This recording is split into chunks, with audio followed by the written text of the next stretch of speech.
Hello everyone, I'm Wang JC from Shandong Renke. Today I'm going to introduce a road condition sensor. Road condition sensors are designed specifically for road safety.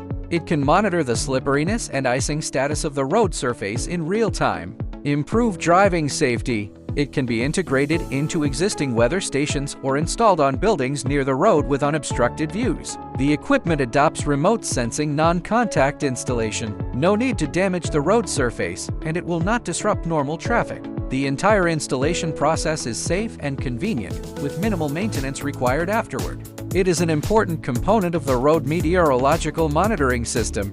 Road surface condition sensors can accurately collect data on the thickness of ice, snow, and water on the road surface, as well as the degree of slipperiness. Help road management departments respond promptly before a hazard occurs. Significantly reduces maintenance time and improves work efficiency. At the same time, it effectively improves road safety, reduces traffic congestion, and brings drivers a safer travel experience. Currently, this equipment has been widely used in road monitoring in various scenarios such as highways, urban roads, tunnels, and airports. For more information on road condition sensors, please contact Shandong Renke.